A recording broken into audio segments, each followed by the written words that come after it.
I was.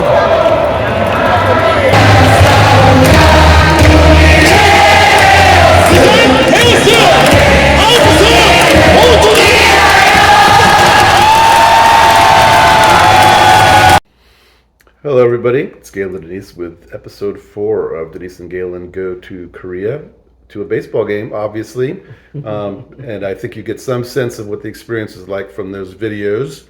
Pretty loud, pretty exciting, and we'll highlight some of the details that we noticed about it, but we had a good time, except for the fact that it was, as usual, very humid and hot. Yeah. And Denise is going to give us, how about you just give us the story of showing up after taking the bus and meeting everybody outside and all that stuff. There's a great social group of all the teachers, and we had decided, since we were going to a new part of town, that we would check out a museum there. And of course, we sent out the invite to all of those young teachers, and nobody wanted to go to a museum with us. So we traveled on our own, checked out the museum, which was great, and then met everybody at the stadium in front of the subway station that conveniently goes directly to the stadium, of course. Yeah, and this was built for the 1988 Olympics. Those of you who were alive then, they did play baseball in the Olympics, but it was one of those exhibition sports without any medals getting won. That same stadium is now used by the Doosan Bears.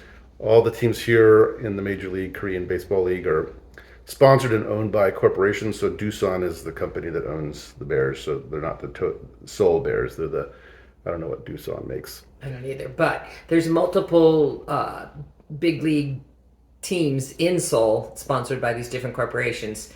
So the giant group of visitors is not because they all traveled, like you went from LA to San Francisco to see a game. They just also live in Seoul and they decided that that's their team. And as you can see, people are pretty well organized in their cheering sections, and the visiting team had their cheerleaders, and everybody knew the lyrics to all the cheers and the songs, and they alternated. When you're at bat, your cheerleaders get to have the organized cheering and singing, and when you're not at bat, you can still yell and scream, but then when you get your turn again, as you can see, people get, I guess the most fun part, as you can hear, is the section that you'll see in the video at the end of this is the one really exciting moment in the game that happened where Doosan had runners at second and third, and Jun Seo is at bat. And if you listen well, you'll hear everybody chanting his name, including us in the Jun Seo song, and he comes through with a double to score 2 runs, which makes it a 4-2 game.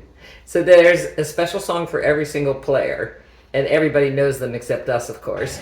But there's cheerleaders and a guy on a microphone the entire game yelling out what the cheer's going to be. And it alternates between the person's personal cheer, and then there's one that's clearly just about something home run, something home run. There's also a special song that you sing when somebody gets walked, and a special song that you sing, and you'll hear it on the video of when they actually score. When they also score, there's like those little t-shirt guns, but they're shooting out metallic confetti and strands and stuff. I mean, it's a very excited group that's very engaged. Definitely a scene. And this was not, I mean, as you can see, not a sellout game. I'm not sure where Doosan is in the standings right now. But an enthusiastic, fun experience, and obviously some of the food highlights. We had fried chicken and what were called, what kind of fries are those? Cajun, yes, sort of. And they were hot and spicy, unlike the latest rounds of garlic fries we've gotten at Oracle, which have been terrible. Horrible. Anyway, this is good. And we had beer, of course. And as you can see, one of our colleagues, Nick, has what is a really great feature item. We need this in the States, is a combined fried chicken and beer package where they're stuck together.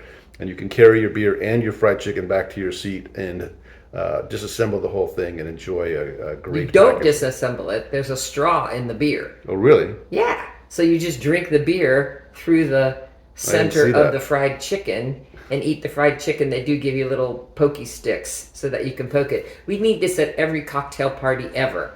You will have your drink in one hand, your little plate in the other, and you can't eat. But if you had your drink underneath your plate with a straw to your cocktail... This is some technology we're bringing back to the States. Definitely. Another interesting thing is that no one throws anything on the ground. Yeah, it's So- too bad. There's no peanuts, Nope. and you can't leave your stuff under your seat Nope. like you do at a real baseball game. All garbage is collected and then taken up to the many different recycling options that they have here, and you're expected to put Sort your stuff. Yeah, put your compost in one, and your plastic in one, and your paper in one. And, Yeah, we'll do another And people do it. recycling thing at some point in the future. Yeah. So that's it for this week. No teacher reflections today, but we'll come back to that in a future video.